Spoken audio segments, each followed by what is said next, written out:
morning, good afternoon, good evening, wherever you are in the world. Welcome along. I'm in the Matrix. I'm not out in the wilds of Suffolk today.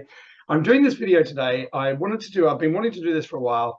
And the reason I haven't is because I've been so busy, but I wanted to do this video today, and it is about digital assets, what they are, how they work, the basics. I'm going to go into the very, very basics of what it is, what we're going to be talking about, where it comes from, what Bitcoin is, where it came from, and give you a reasoning as to why I'm talking about this, and give you some background and some understanding. I'm going to take you to some exchanges and give you a bit of a run around exchanges, and I want to just introduce you to this idea and this concept of digital assets, digital asset ownership, and just a bit of a background on it, the real basics of it. Okay, and the reason being, I've already done an interview that I recorded yesterday with a guy called Tony that's going to put a bit more meat on the bones and a bit of better understanding of what it's all about. Now, before I get into it, I'm not a financial advisor. I'm surely not your financial advisor. This is for educational purposes only. What you decide to do with this information is entirely up to you. I'm going to give you the information. Where you go from there is up to you. Okay. Now, why am I doing this today? If anybody that's been watching my channel for any period of time would know, I've been talking about the world financial situation. I'm talking about the collapse of the financial situation in the economy and all those kind of things. So I wanted to do this video today because I see some major events coming very, very soon to do with the economy, the world, the financial system in general is about to go pop. Deliberately, it has been deliberately brought down because they want to usher in the new digital economy.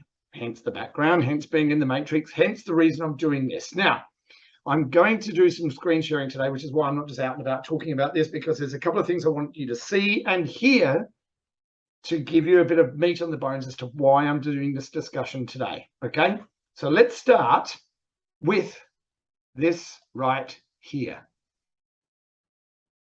Okay, and this is the US debt clock. If you haven't been here before, usdebtclock.org, and you can come here. This is the US debt up in the top left hand corner here, 30 trillion. That's what a trillion looks like, and you can see it's ratcheting up pretty quick. Yeah, you see all the numbers are moving. They're ratcheting up pretty quick. Okay, now if you scroll down here, over here to there's the important numbers here. Go down here, paper to gold ratio, and then it says the gold price should be $10,000 an ounce. Silver price $357 an ounce. So with the debt going the way that it is, the American dollar measured against an ounce of silver, an ounce of gold, that number is continually going up because they are continually inflating the currency, which means it's devalued. Your money is worth less, which means the cost of things goes up. Does that make sense? As the money value goes down, the cost of everything goes up because it takes more of those same dollars to buy the same thing because there's less of it. Does that make sense? Okay. Now, the problem being, if you look at an ounce of gold or an ounce of silver, the prices really don't move much. It's very, very stagnant. It doesn't move, even though the central banks of the world are buying gold and have been for years. Have a look at the news reports about central banks and countries stockpiling and buying gold. Don't believe me. Don't ever believe a word I say. I want you to go and do your own research. I'm trying to present you with some information today so that it gives you a springboard to go and start and where to look. Okay. Now, the gold and silver prices have been manipulated for a long, long time. Hence, we look at a story like this. This is back from 2020, but this case was going from 2017. So JP Morgan to pay $920 million fine for manipulating the precious metals market. Okay, from 2020. Okay, that was when it all finished up. So that was the settlement that they came together with. Now, they made billions out of this. So 920 million is a drop in the bucket for them. Okay. Now, here we are today. And guess what? JP Morgan is now being accused of RICO charges, which is racketeering for manipulating the price of silver again. Okay. So all these prices you see, all the stock markets, everything is manipulated. It's all done by these big banks, central banks. And it's not just America, it's not just JP Morgan, it's all of them. Wall Street is responsible for manipulating the price of stocks. The Federal Reserve, all these central banks are responsible for manipulating the prices, and they've been fined multiple times. It's not new. This is old news. Okay. So with all that in mind, let's go back here. We'll stop sharing for a moment. We're going to come back to that soon, though. Don't worry. Now, all that in mind, so you have to understand price has been manipulated. Everything that we see nowadays is manipulated. Everything, politics, money, you name it, it's all manipulated. Now, when we start talking about digital currencies, people say to me all the time, "Oh, but it's digital, it's not real." Okay. Now, if you do banking on your telephone, can you say that on your telephone? It's my daughter, by the way. If you do banking on your telephone and you see the numbers on the screen, is that real? Are those numbers in your telephone real that show the money in your bank account? Is it only real when you hold it in your hand, like a piece of paper that you get from the bank? When does it become real? Okay. Now, we're going to be talking about, the first how this all came about was something called Bitcoin that showed up in 2009. So it's about 12, 13 years old or something. And Bitcoin, the original Satoshi white paper. Let's see if I can. So we'll go to that one. Oh, hang on. We'll go there. We'll share that one again. And what I'll do is I'll bring up another page here, and I'll go Bitcoin white paper. I should have done this earlier. I do apologize. Now, a white paper, original Bitcoin white paper, Bitcoin white paper explained. Here we go. So basically what it is, a white paper is the explanation of what your coin is proposed to do. Okay. So when you go through this anonymous, we're going to get to that soon. Don't worry. This person, anonymous person, okay, anonymous person, we're told that this anonymous person called Satoshi Nakamoto wrote this white paper in 2009 and started the blockchain. So it just says, it says 2008, released on October 31st, 2008, the Satoshi white paper. The actual Bitcoin blockchain was started in 2009, I believe. So no one apparently knows who Satoshi Nakamoto is, or do they? Now, we're told that no one knows who it is. The original wallet that was set up with the Bitcoin in it that belongs to Satoshi has now got a million Bitcoin in it worth, tens of billions of dollars.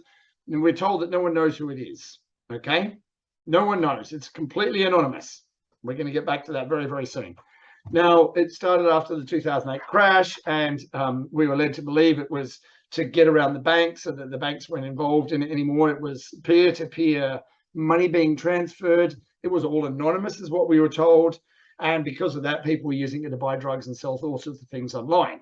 Now, we have also been told, oh, yes, Bitcoin and digital assets are used by criminals because it's anonymous. Now, you know what else is anonymous? Cash.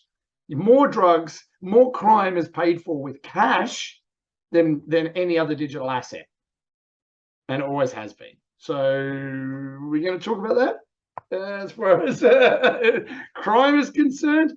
Didn't he send like $1 billion in cash on pallets to Iran?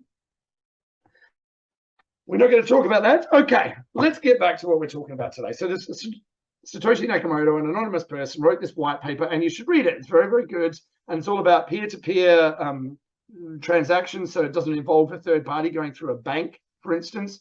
And it's to get around the banks, and it's to get all this kind of nonsense about getting past the banks, and blah blah blah. And anyone can mine it, all that kind of jazz. Okay, now have a look at this. It's really good. If you go there and have a read of it, it's read the white paper. It's very good. Now nearly every crypto project that's around, there's about 12,000 or something at the moment, 16,000. They all release a white paper which explains what the functionality and what they're trying to achieve with that particular blockchain is. Now, if we go back to the very start again, a blockchain is, think about it in terms of storage of sales data, let's say. Now, they all do different things, but a blockchain in general is a secure record of transaction. So every block is a secure record of the transaction that's happened from, okay, so let's say I own some Bitcoin. So that block records, okay, I owned it. Here's the specifics of me owning it. I then transfer that to someone else to pay for something, or just to give someone some Bitcoin, whatever.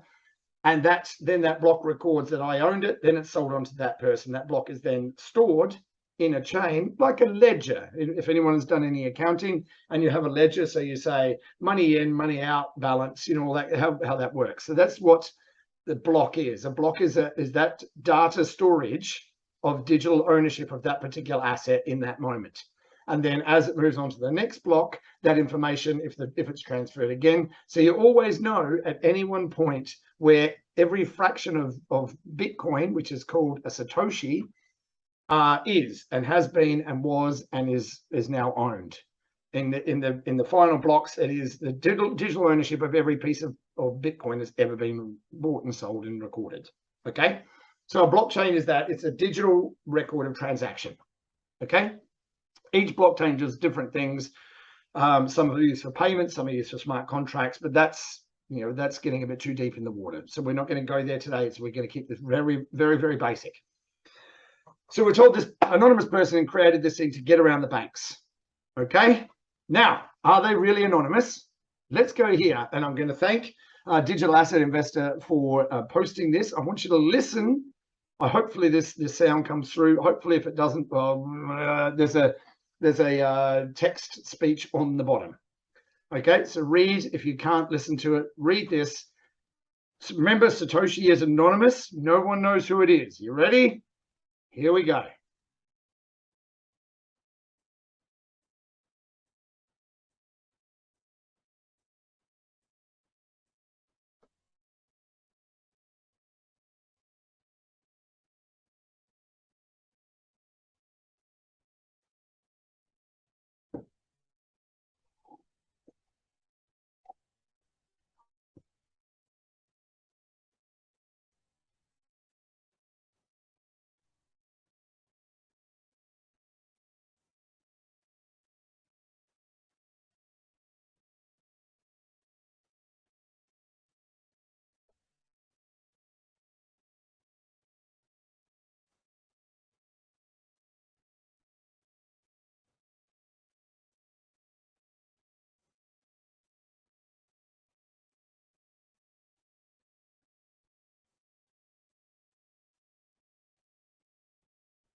So that's 4 people. So it has been confirmed by US Homeland Security that they met with the 4 creators of Bitcoin. Now, Homeland Security knows who they are. Who else does? Do you honestly think that Wall Street would allow people to invest in a product, Bitcoin, if they didn't know who invented it? It could be a communist state. It could be a terrorist organization. Do you really think they'd offer an investment vehicle, namely Bitcoin, by an anonymous person? So they know who it is. You don't.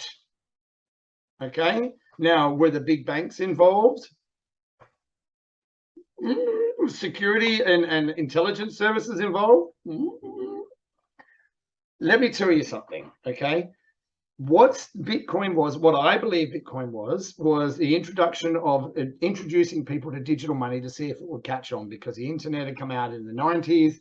People were starting using it in 2000s, and then it started really picking up traction. And as we got to a more sort of digital age where people had more mobile phones, smartphones, that seeded into our consciousness this idea of digital assets. Started with Bitcoin. Who created it? I don't know. Homeland Security does. 4 people. Anonymous. Satoshi Nakamoto. So in 2009, this 4 anonymous people invented this thing. They hold 1 million of these in a wallet that hasn't moved since the creation. Okay, so people know who it is. We don't. Now, off the back of all that, other digital assets have been created that do amazing things. Okay, now if you want to transfer money around the world, for instance, well, let's go to here. If you want to transfer money around the world, or I'll tell you what, let's stop that for a second. You want to transfer money around the world and you want to use the SWIFT system, which is the current banking system. They use something called Nostro Vostro accounts. So the largest banks in the world, the central banks, they hold on to about between 10 and 20 trillion worth of money sitting in accounts ready for money to be transferred around the world. So let's just say you in your bank, I'm with Barclays, let's say, and I want to transfer money from my account to my mum's account in Australia. Okay, so what happens is they take the money from my account. Let's just say I want to send £1,000. They take the £1,000 from my account, then they drop it into the Nostro Vostro account of pounds piles. Okay, you with me? So a few days later, they do a calculation on what is the pound worth to the Australian dollar, and they take the equivalent amount out of the Australian dollar Nostro Vostro account, and then they deposit in my mum's account. Usually took about between 5 and 7 days, and it would cost me up to 10%. Okay, so more exotic locations like the Philippines or something like that, it's higher fees to use the Swift system. Okay, so the big banks, the first tier banks, own that money, so they charge everybody else to use that money that's parked in these accounts. Okay, now there are digital assets that allow you to transfer instantly within 3 or 4 seconds money from any currency to any currency anywhere in the world within seconds, and it costs fractions of a penny. So with that in mind, we're going to be talking about why I believe that we are going to a digital economy. We're already in a digital economy. Every time you go to the shop and you pay for something with your card, and you touch your card on the thing, it's a digital payment. Cash never passes through your hand. It's a digital payment. You're touching your card on that little boop, and it takes the money out of your account and gives it to their account. Now, what you don't know is that in the banks, they don't trust each other. Of course they don't. Countries don't trust each other. Banks don't trust each other. So that's why they have these massive pools of money, the Nostro Vostro accounts, okay? So what they do is they have to settle up later. So if I'm paying from my Barclays account, you're with NatWest or whoever you bank with, or whatever country you're in, this is how internal transactions happen. They settle later, maybe at the end of the week, maybe at the end of the month. So they say, okay, customers from Barclays sent customers at Nationwide 2 billion. You've only sent from Nationwide to Barclays 108 billion. You owe us the balance, and they have to settle up later. Okay. With digital assets, it's instant settlement. So the easiest way I can explain it with the new digital asset way is, let's just say we're using the same model of sending money from here to Australia. I want to send £1,000 again. So they take the £1,000 from my account. They go to a British exchange where they buy £1,000 worth of a digital asset. Let's just say it's XRP for this instance. They buy £1,000 of XRP, which is £1,000 worth. Then that XRP gets sent to the other side of the world, to Australia, where it's sold onto an Australian exchange. And then once it's sold into Australian dollars, then that Australian dollars can be transferred to my mum's account. That takes 3 or 4 seconds. And it costs fractions of a penny. Okay? So with the way that money moves around the world right now, it's expensive and it's slow. This actually helps the average person. It makes transactions a lot faster and a lot cheaper. And there's lots of different advantages to this technology. Okay, we're using digital payments already, so don't fool yourself and think, oh, this is all new to me, because it's not. The same way that you use your phone to access your online banking, it's exactly the same thing. It's an app that you use, and you can move money, and you can buy, sell, you can do all sorts of things, which is what we're going to go through today when we're talking about exchanges. Now, if you hold money, cash, fiat, trash, if you hold it, you have a wallet to hold it in, right? Okay, now it's no different with digital assets. I'll just screen share again. Here we go. Okay, so what we're going to do here is we're going to go to a couple of different exchanges. Okay, now when we're talking about wallets, you have wallets on exchanges where we're going to go here to Bitrue. This is one of my favorite exchanges. Now, what I would suggest is if you're going to get into this, you have multiple exchanges that you use, because at times one might be under maintenance and you want to take your money out, or you want to sell some coins, or do whatever you want to do to transfer them. If it's under maintenance, or if there's a heavy traffic, you might not be able to get your access to your money straight away. So I would suggest having multiple exchanges that you use. So Coinbase, we're going to get to Coinbase in a minute. Bitrue, maybe Binance. But like I say, you have to decide what works for you. I'm not going to tell you which is best. I'm just giving you some examples, okay? You have to do your own research. So have multiple wallets, multiple exchanges that you use. Now on the exchanges, you'll see you have, this is Bitrue. There's lots of different features here. So exchange, buy crypto, leverage ETFs, power piggy, loans, vote, Bitrue lockups. There's all sorts of things here. Each exchange has different things that you can do on it, different services and things like that. Okay. So if we go over here to assets, I'll just move my little jiggy out of the way so we can actually see here.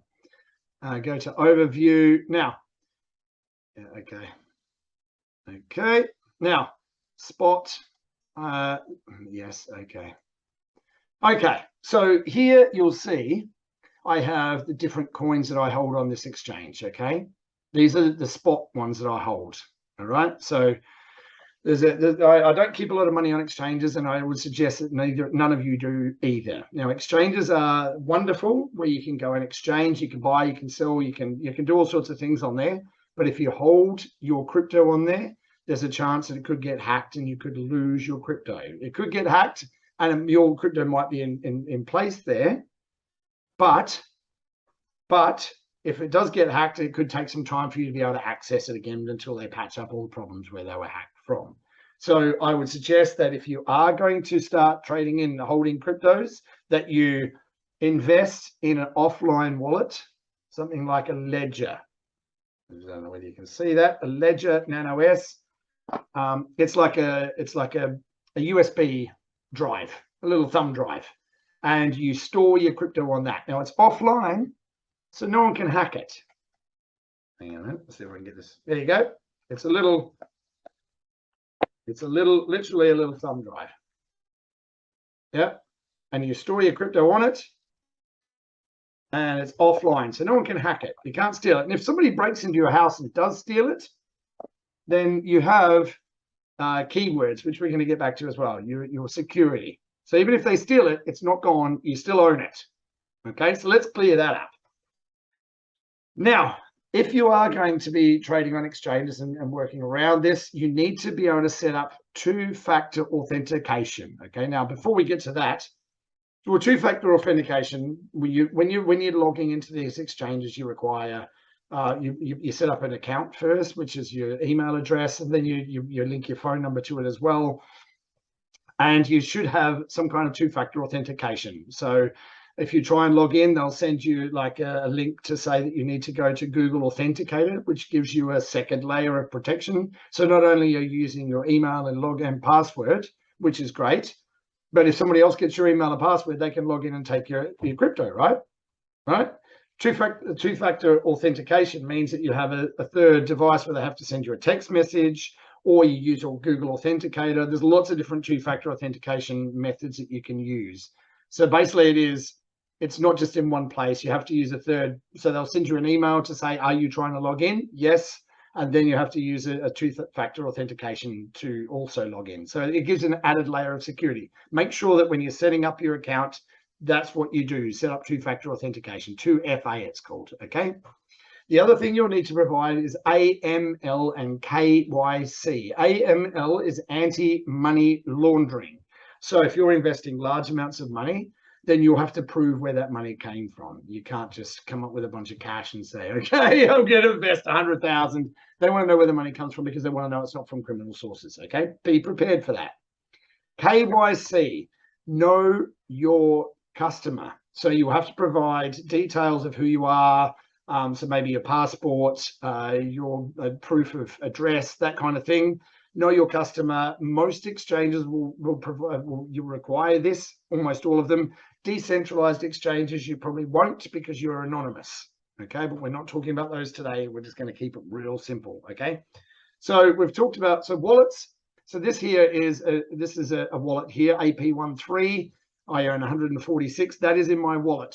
Now, let's just say I want to trade it. I can trade it.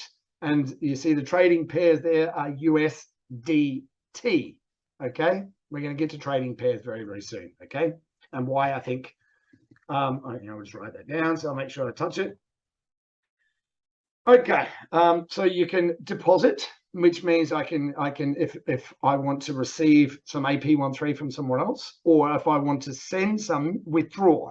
So deposit is bringing it in, withdraw is taking it out. Okay, so let's just say I want to withdraw.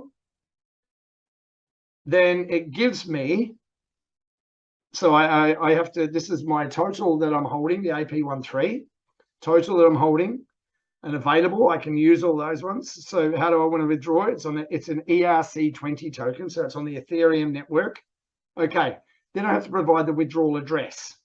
Okay, now if we go backwards here, and let's just say I want to deposit, we'll click on the deposit there. One moment, it's a bit slow. Okay, so I'll go to the Ethereum network again, and that gives the deposit address. So this here, this one here, which is, you copy and paste it normally because it's a lot of numbers and letters. This is my wallet address on BitTrue for my AP13. So if I want somebody to send me some, just like an email address, you provide an email address and that routes the email to you. This address here routes that particular cryptocurrency, AP13, to this address. It's my address. You with me? That's my wallet address. So if somebody wants to send me some, I provide them with that address, and it deposits into that account, into that wallet. Does that make sense? So when you're talking about wallets, a wallet is where you store or hold a particular crypto. So for instance, BitTrue coin, Dogecoin, Elon Musk, you know, I mean, this is ridiculous. This stuff, 64 million for $20, you know, it's ridiculous. BMax, Cardano. So these are all wallets here. Okay. As you see, I don't hold a lot of money on this exchange, and there's no point. So offline wallet, we've talked about Ledger, NanoS. There's lots of different, you can get Trezor wallets. There's lots of different offline wallets you can use. Make sure that you get one if you're seriously getting into this market, because you need to be able to hold your assets offline. Now, when you do set up a Ledger or any kind of offline wallet, you'll get a 24 or 12 word key phrase. Okay, so that's particular to that particular wallet that you're holding. Okay, so you have 24 keywords that if you were to lose this, it gets stolen, whatever, you can go back into Ledger, you can put in your 24 word key phrase, and your funds will be there. Okay, that's your second layer of security. Provided if this gets lost or stolen or damaged or whatever, you've got the 24 word key phrase that you should write down or keep safe in a safe somewhere. Preferably don't write it down, because if there's a fire, it can burn and then you're lost. Okay. Now, if you're going to have you're going to be setting up accounts, get a strong email address, which is like Proton Mail or something like that. Don't use Google or Yahoo or something like that, because they're not very strong and they get hacked all the time. Okay. Okay, VPNs is a virtual private network. Now, VPNs, basically, you have an IP address for your computer where you're sitting right now, or whatever, your phone, doesn't matter. IP address. So that gives you a location of your device. Okay, a VPN hides that location device and gives you, it spoofs another location device anywhere in the world that's completely different from your IP address. So if hackers are trying to get into your account, they can't, because it's not your IP address it's showing when you're using the internet. So get a VPN. It changes your IP address so people can't hack your computer. Okay, this is basic setup to ensure that you are not going to lose what you invest in this field. Right, following good information. Now, there's plenty of people out there who provide good information on the internet. There's lots of hype as well, so be careful who you're listening to. There's some really good people online. Digital Asset Investor is a good one. Bearable Bull's another guy. There are lots of different people talking about digital assets. Some are pure hype. Bitcoin Ben, for instance, the guy's a tool. But not Bitcoin Ben, BitBoy. Sorry, Bitcoin Ben. BitBoy. Don't listen to that guy. He's an absolute tool who's just a pump and dump scam man. Don't listen to CNBC. Don't listen to any of the online pundits that are in the major organizations, because they will lie to you. And there's other people as well who will say, this coin's going to go up 500% tomorrow. Look, anybody that says that kind of stuff, just don't listen to them, okay? Do your own research about what you're going to invest in. Read the white paper, find out who's involved in it, find out their credentials, who they are, if they've been involved in scams before. Do your research before you put your money into any project. Okay? Now, layer one digital assets. You've got things like Cardano, you've got Ethereum, you've got XRP, you've got Stellar. They provide the base layer that all of the projects and everything will be built on. So the whole digital asset market will be built on a base layer of the tier one or layer one digital assets, things like Hedera, Hashgraph, and those kind of things.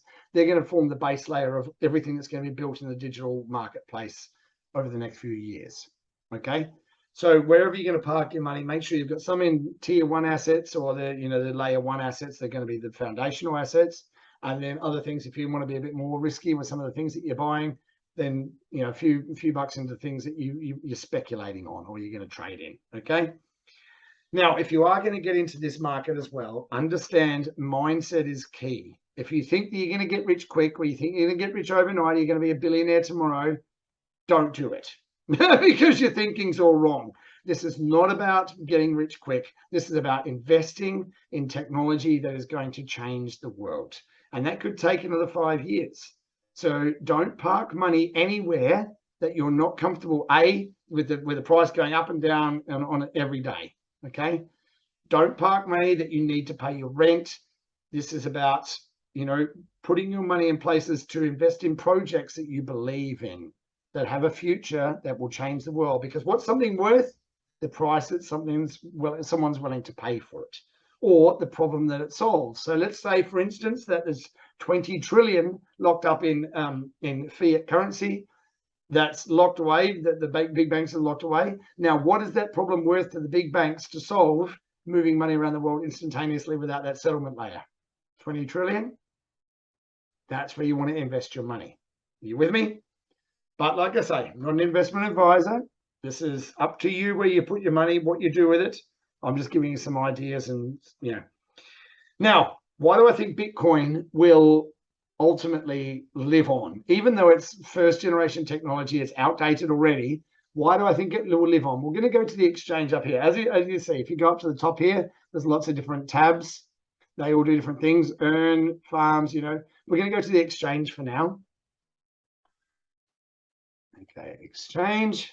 Okay, now this is what we're looking at when you're looking at an exchange. Okay, so up here, let's say I want to go XRP. Okay, now it shows down here the trading pairs of XRP.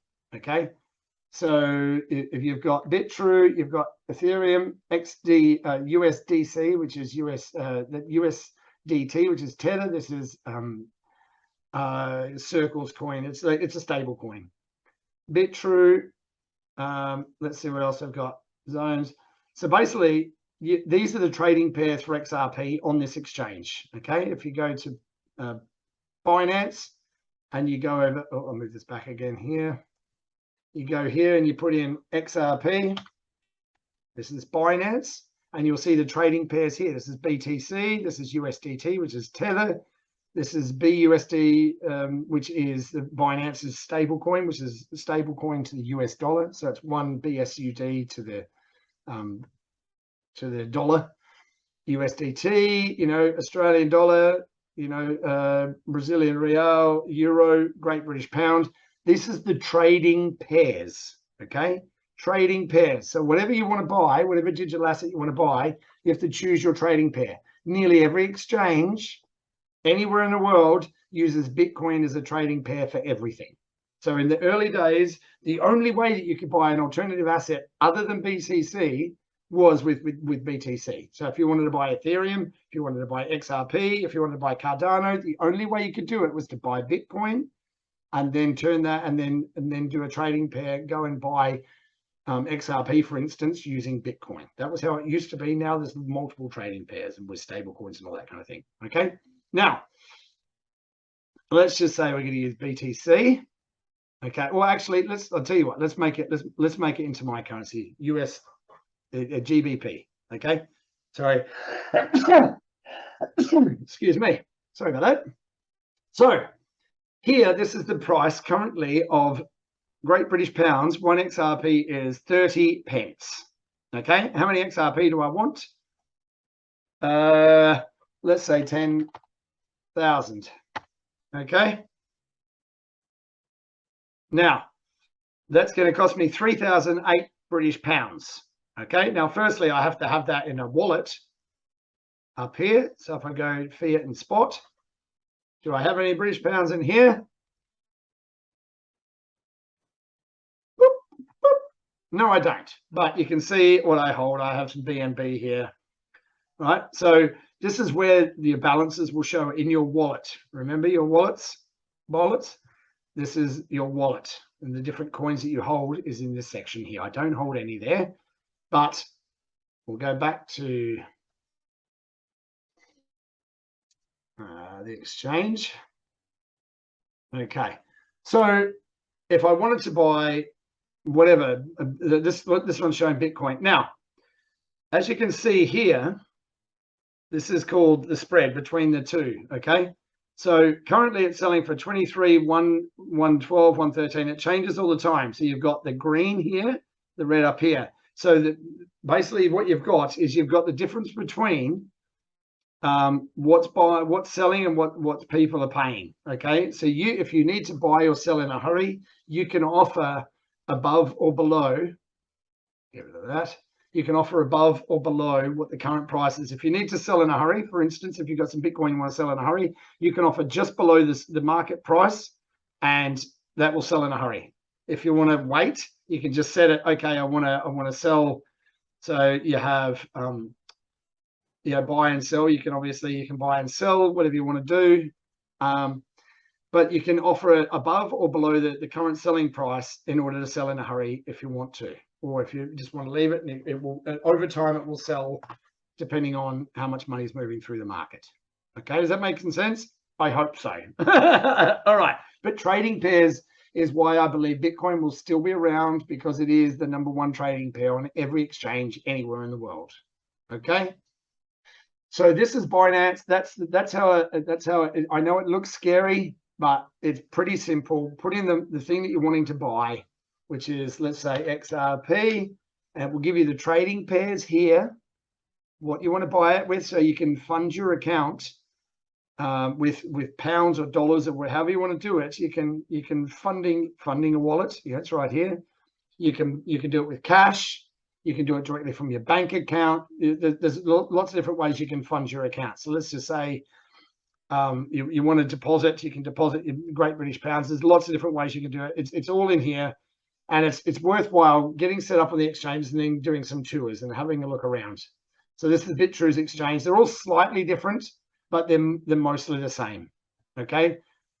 Coinbase is, hang on a minute. Let's get to Coinbase. So Coinbase here, Coinbase is the world's largest exchange. Now, you'll hear lots of things about Coinbase. It's been around for a long time. Now, why is Coinbase a big deal? There's lots of things you can do on Coinbase. Now, there's lots of information that's available here. I would suggest that Coinbase is a great place to start. It's the biggest and most simple for the average person to get involved in. If you want to buy something, you want to sell something, it's pretty simple to do it right here. Now, learning rewards, come here, do some learning rewards. You can earn crypto by doing some courses. So what I've done here, if we go to my assets, all the things that I own on here: basic attention token, Algorand, Stellar Lumens, Compound, CeeLo, Filecoin. I did the little courses that they offer. So you see here, I got 77 of those, 27 Algorand, 25 basic attention tokens, 2.4 CeeLo. I did the courses online here that teaches you about those particular assets, and they give you them for free. And then if you refer a friend over here, see, get £8.28 if you refer a friend and they join Coinbase. Right, so there's lots of information on here. We'll go back to home. Learning rewards, that's learning rewards. You can get Bitcoin, you can do lots of different things. This teaches you about NFTs. We'll get to NFTs in a minute if I get time. Coinbase Learn, what is Dogecoin? There's lots of different articles here. Now, the thing I wanted to bring you here was Coinbase is the largest exchange in the world. There's lots of attention on it. Now, the largest asset manager in the world is a company called BlackRock. If you haven't heard of them, you've been living under a rock, probably a BlackRock. BlackRock have now partnered with Coinbase. So the world's largest asset manager has now partnered with a cryptocurrency exchange, and they're now recommending their investors in BlackRock to invest a portion of their assets in digital assets. Okay, they're talking about 5% of their net worth into digital assets. So what do you think that's going to be? This is the world's largest asset manager, BlackRock. You know, now just to add a little bit of conspiracy, because that's what I do. BlackRock CEO Larry Fink met with Gary Gensler, the head of the SEC, a few weeks before the SEC decided to drop a lawsuit on Coinbase. When that happened, the Coinbase stock price dropped, and then BlackRock got into partnership with Coinbase. Pure coincidence, I'm sure. Okay. Now, mindset. I mentioned this before. If you're going to get involved in this, you have to have the right mindset. Make sure that you understand what you own, understand what you're buying, understand that the prices are very, very, very volatile right now because it is a speculative market. As we move into a more utilitarian market, prices will stabilize, and but there's going to be a flood of money coming here from massive organizations, massive investment organizations, and portfolio managers, the hedge funds. They're all going to be moving into this space. Okay, you have to have the right mindset. You have to be clear about what you own. You have to be clear about your security, making sure that you've got your things secured and safe, and know how to handle these things. All right, just like your wallet, you wouldn't carry around £1 million in your wallet and think that no one's going to rob you. You need to understand that security is paramount when you're dealing with something digital. Let's just say all the internet goes down. I still own it offline, and I can still transfer it offline. Yes. Okay, but I still have cash. I still have silver, hence, the silver price. Why is it saying here that the silver price should be $357 and the price of silver is actually $25 an ounce? Okay, so Coinbase is the world's largest exchange. They're partnered with the world's largest asset manager. It's a simple, easy platform to use. It's, you can send your crypto here, you can sell it, and you can have the money into your bank account within minutes. So if the best thing to do, if you're going to get into this market, go and test it out. Buy some crypto, sell it, send the money back to your bank account, play with it a little bit before you start putting any kind of big money into it, so you understand how it works, what it does, and you get a feel for it before you really launch into this. Right? Now, trading pairs, we've gone through that. Now, Bitcoin has a 4-year cycle because of the halving. That drives a lot of the market because Bitcoin drives the market. It's the #1 asset. It's been around for the longest. It's been tested. It hasn't been hacked in all these years. Okay. So, because of that, the Bitcoin drives the market. So, and also Bitcoin drives the market. There's a lot of speculation about this. Bitcoin drives the market because it is a #1 asset, and Wall Street has investment packages or portfolios where you can invest in the top 10 cryptos, the top 100 cryptos, the top 50 cryptos, and it's heavily weighted with Bitcoin, usually about 40 or 50% Bitcoin. So when Bitcoin price moves, because of all these things that these investment portfolios or packages that Wall Street has put together, whenever the price of Bitcoin moves for whatever reason, and they manipulate the shit out of that as well, then the whole of crypto market moves because Bitcoin is driving them through these investment portfolios and hedge funds and all these kind of things. Who do you think owns all the Bitcoin? It isn't people like you and me. Trust me on that. Winklevoss twins, they own hundreds of thousands of them. All you got to do is just have a look around and decide what you believe for yourself. Bitcoin will probably do well not because it's better than everything else. It's slower and it's expensive to use. It's much better technology, but it's the first generation, and it's one of those collector's items. So as we move through this period of people recognizing that their fiat currency is worthless, they're going to start moving their money into places that is a more secure investment, which is historically gold, silver, precious metals in general, artwork, Why do people want to buy artwork when the prices of everything is going down? Because artwork is history. People want to purchase a piece of history, and artwork is one of those things that when money's never lost. You need to understand that money's always moving from place to place. And if you have 30 trillion in debt, who is the debt to, by the way? The central banks who create the money. Remember that. It's all about the money creation. So everything is manipulated. The price of silver is manipulated. They've been fined for doing it. The price of gold is manipulated. Everything is manipulated. But you need to understand that when they take the manipulation off, the asset prices will rise in accordance with what they're actually worth against fiat currency. As people recognize their fiat currency is worthless, the money will move from there and it will move into assets that hold their own during periods of deflation, stagflation, inflation. You want to be in assets that are going to inflate in price against the cost of the dollar. Now, let's just say you have debt. You have a mortgage, you have credit cards, whatever that debt is, okay? The debt is the same. So if you have £100,000 in debt, it's still £100,000. Doesn't matter if inflation, doesn't matter what happens. It's still only £100,000 in debt. Okay, so if you hold an asset that you bought for, let's just say you bought a silver coin, right? And that silver coin is worth $25 today in today's manipulated money, pounds or dollars, wherever you are in the world. If the brakes are taken off that and the actual value, here we are, $357 against the American dollar. If that's the actual value of silver and it inflates to that price against the actual currency, your debt hasn't stayed the same, but your asset value has gone up. So let's just say you buy 1 ounce of silver for $25 and all of a sudden the brakes are taken off silver and it goes to $357.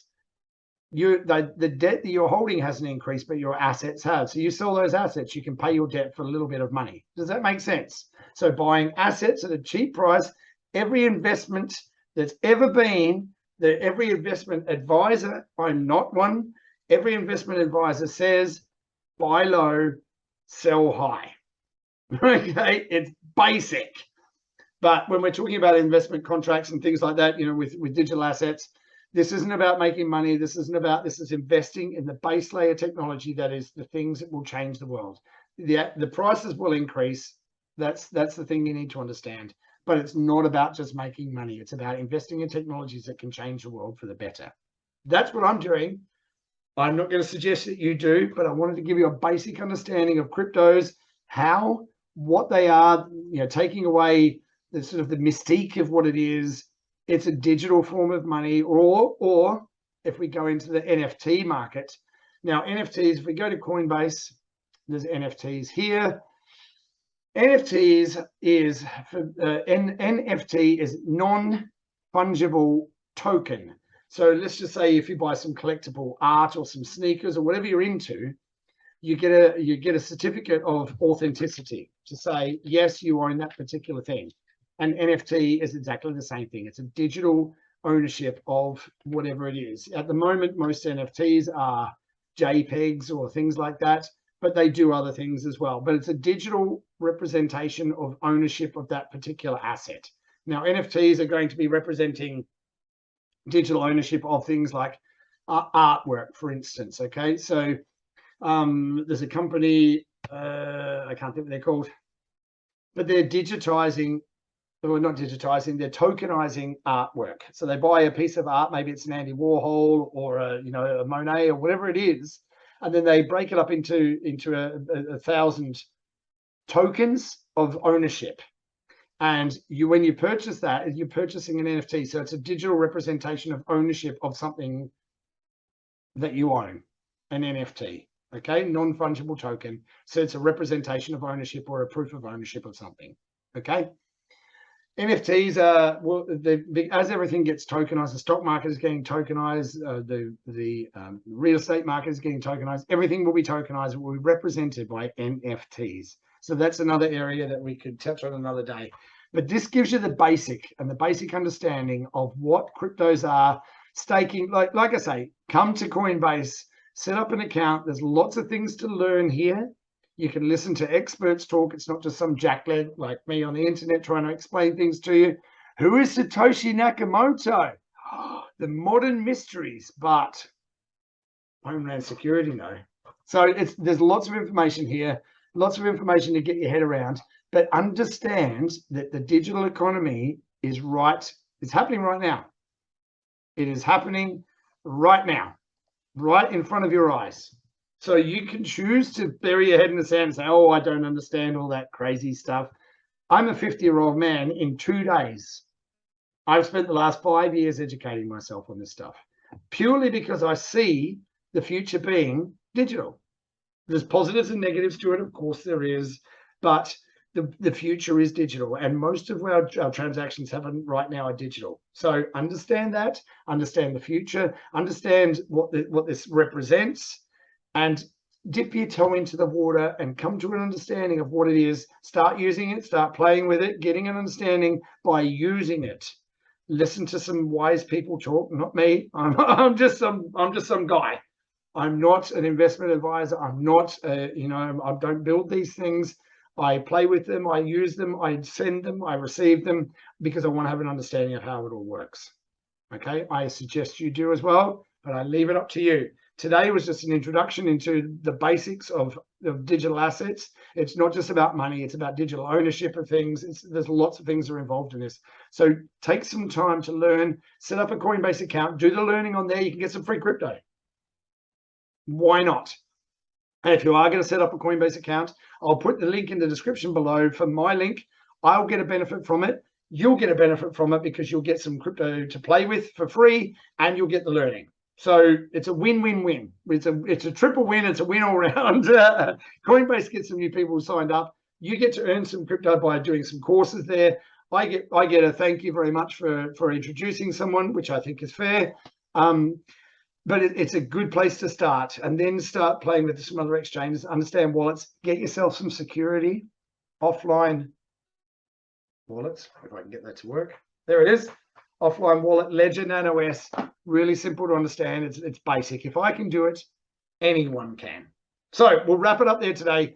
Thank you for spending some time with me. I've got another video coming the next few days with a guy that I interviewed from Australia called Tony about sort of the next sort of level of what staking and that kind of thing. We're going to be talking about that. In the future, next Monday, I'm going to be doing an interview with a guy called Randy, who's an independent filmmaker. He did a series called the Survivor Series. Really, really amazing stuff. I'm going to introduce Randy to you. We're going to watch a couple of excerpts from his videos, and we're going to have a conversation with an independent filmmaker about his view of the world and what it's all about and what he sees happening and his viewpoint of the world. I'm looking forward to that. So thank you one and all for being here. As I say at the end of all my videos, look after yourself, look after each other, go out into the world, do good and be good. You can change the world with your thoughts, your actions, and the speech and the way that you interact with people and the information you share. So if you think this is worthwhile, share it. If you don't, I don't mind. I'm just putting information out there. It's up to you to decide what you want to do with it. So thank you one and all again, and look after yourself, look after each other, and I should look forward to seeing you really soon. Take care. Ciao for now.